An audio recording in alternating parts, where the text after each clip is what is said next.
Alhamdulillah, alhamdulillahi rabbil alamin, alladzi ja'alana min 'ibadihi al-mu'minin wa 'asa an yaj'alana min 'ibadihi al-maqbulin. Asyhadu an la ilaha illallah wahdahu la syarika lah, syahadatan tunji qailaha min 'adzabin alim, wa asyhadu anna sayyidana Muhammadan abduhu wa rasuluh sayyidul anbiya'i wal mursalin. Allahumma salli wa sallim ala sayyidina Muhammadin abil qasimil amin wa ala alihi wa sahbihi al-mayamin. Amma ba'du. Fa ya ma'asyiral mu'minin rahimakumullah, usikum ana wa nafsi bi taqwallah faqad faza al-mu'minuna al-muttaqun. Hadirin sidang Jumat yang semoga dibanggakan oleh Allah Subhanahu wa taala. Pertama dan terutama, marilah kita ucapkan kalimat alhamdulillah, karena tidak sedetik pun berlalu dalam kehidupan kita di dunia ini yang terlewat daripada nikmatnya Allah Subhanahu wa taala. Dan alhamdulillah adalah kalimat yang istimewa untuk senantiasa kita ucapkan, karena Nabi bersabda, "Aktsiru min alhamdulillah," perbanyaklah kalian mengucapkan kalimat alhamdulillah, fa inna laha ainaini wa janahaini. Karena dari kalimat alhamdulillah yang kita baca, Allah ciptakan satu makhluk atau satu malaikat yang punya dua mata dan dua sayap, tusalli fil jannah, yang tugasnya makhluk atau malaikat yang diciptakan dari kalimat alhamdulillah ini, dia memintakan rahmat kepada Allah di dalam surga, tastaghfiru liqa'iliha ila yaumil qiyamah, dan memohonkan ampunan kepada Allah Subhanahu wa taala untuk yang mengucapkan kalimat alhamdulillah di dalam surga ila yaumil qiyamah, sampai hari kiamat. Salawat dan salam tidak henti-hentinya kita haturkan kepada baginda Rasul Muhammad sallallahu alaihi wasallam, Nabi yang kita harapkan syafaatnya, Nabi yang kita harapkan pertolongannya nanti di hari kiamat, Nabi yang sangat cinta dan dicintai oleh umatnya. Dan orang yang dibaca salawat kepada Nabi, pertanda dia cinta kepada Nabi. Di antara keutamaan salawat adalah penghapus dosa kita. Kata Nabi, "Salatukum alayya mahafatun," salawatnya kamu kepadaku adalah penghapus dosamu.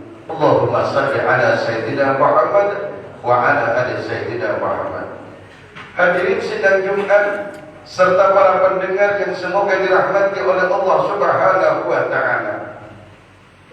Di dalam kesempatan yang mulia ini, Al-Fakir berwasiat kepada diri Al-Fakir pribadi, keluarga, dan para hadirin sekalian, marilah kita tingkatkan iman dan takwa kita kepada Allah Subhanahu wa taala dengan cara melaksanakan perintah Allah dan menjauhi larangannya. Bagaimana cara bertakwa kepada Allah? Yakni melaksanakan perintah Allah. Ada kalanya kita berat untuk melaksanakan perintah Allah yang berupa kewajiban-kewajiban zahiriyah dan lahiriah, tapi kita sebagai hamba dipaksa oleh Allah Subhanahu wa taala untuk senantiasa bertakwa kepada Allah. Karena ketika kita tidak mendapati solusi, tidak mendapati satu jalan dari satu masalah, maka dekatkan diri kita kepada Allah, tanamkan sifat takwa kepada Allah sebisa mungkin. Tangisi diri kita, kok terlalu jauh daripada Allah, kok lupa kita kepada kematian kita, maka insya Allah solusi, nur, cahaya ketenangan akan datang kepada kita, akan dituangkan oleh Allah kepada hati, kepada jiwa, kepada raga, kepada pikiran, dan kepada otak kita. Karena Allah berfirman dalam Al-Quran, Bismillahirrahmanirrahim, wa may yattaqillaha yaj'al lahu makhraja wa yarzuqhu min haitsu la yahtasib, dan Allah berikan dia rizki dari jalan atau cara yang tidak pernah disangka-sangka. Kemudian naikkan level kita kepada level tawakal. Wa may yatawakkal 'ala Allah fa huwa hasbuh. Barang siapa yang setelah bertakwa berserah diri kepada Allah bahwa apapun tak bisa terjadi kepada kita, entah itu kesenangan, kesedihan, kedamaian, ketentraman, kesulitan, kecuali dengan kehendak Allah, maka apa huwa hasbuh, maka Allah lah yang akan menyanggupi kita. Ingat kata Nabi, lau annal khalqa, andai kata seluruh makhluk aradu ayyam fa'uka bi syai'in la yuqaddiruhu lakallah, mereka ingin memberikan manfaat kepadamu dengan satu perkara yang Allah tidak mentakdirkan untukmu, la yanfa'uka, maka mereka tidak sedikit pun mampu lam yaqdiru alaih, mereka tidak akan mampu untuk memberi manfaat kepada kita kalau bukan takdir dan qadar Allah. Sebaliknya, apabila seluruh makhluk di dunia ini berusaha untuk membahayakanmu, kata Nabi, dengan sesuatu yang Allah tidak takdirkan kepadamu, maka niscaya mereka tak mampu untuk memberikan bahaya itu kepadamu. Ingat, fabis sabri ala ma takrah, inna bis sabri ala ma takrah khairan katsiran. Sesungguhnya berusaha sabar, berusaha nerimo apa yang Allah telah bagikan kepada kita dalam hal yang tidak engkau senangi, kata Nabi, khairan katsiran, ada kebaikan yang luar biasa yang mungkin tidak saat ini kita terima, yang mungkin esok, lusa, bulan depan, tahun depan kita terima. Saat ini Allah menguji kita, Allah ingin mendengar rintihan kita sebagai hamba. Allah senang kepada hamba yang senantiasa banyak diuji oleh Allah. Mungkin kita banyak dosa, tapi kita lupa untuk beristighfar dari dosa yang kita lakukan kepada Allah. Allah uji kita dalam diri kita, harta kita, keluarga kita. Allah hanya ingin mendengar rintihan kita kepada Allah. Allah sayang kepada kita. Ya Arhamar Rahimin, Ya Arhamar Rahimin, Ya Arhamar Rahimin, Zat yang sangat maha pengasih, orang-orang yang maha pengasih. Apabila kita merasa bahwa teman kita sangat baik kepada kita, ingat, kita punya Allah yang terlalu baik kepada kita, terlalu sayang kepada kita. Kalau kita merasa kita punya orang tua dan guru yang sangat sayang kepada kita, ingat bahwa Allah kita, Tuhan kita, jauh lebih sayang, lebih cinta kepada kita dibandingkan siapapun saja dan apapun saja. Sekarang tergantung kita, apakah kita akan kembali kepada Allah atau justru kita putus asa dari rahmatnya Allah Subhanahu wa ta'ala ini.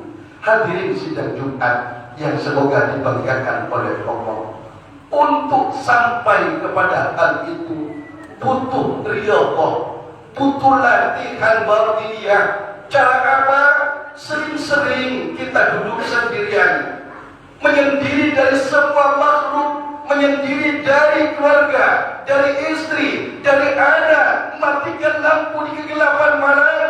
Kita coba jalan-jalan ke dalam kuburan, coba jalan-jalan ke akhirat.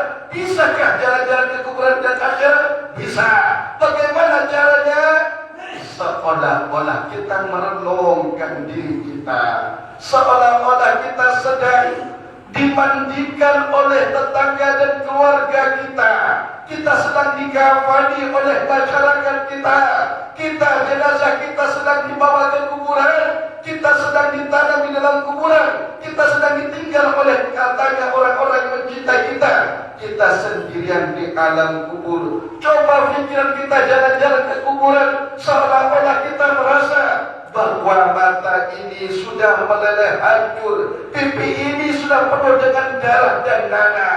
Ternyata daging dan tulang ini telah remuk di himpit bumi. Daging-daging kita telah hancur dimakan ulat, dan darah-darah yang mengalir sudah berhenti alirannya. Kita yang kuat akan menjadi lemah. Maka ketika itu kita akan datanglah kesadaran kepada kita.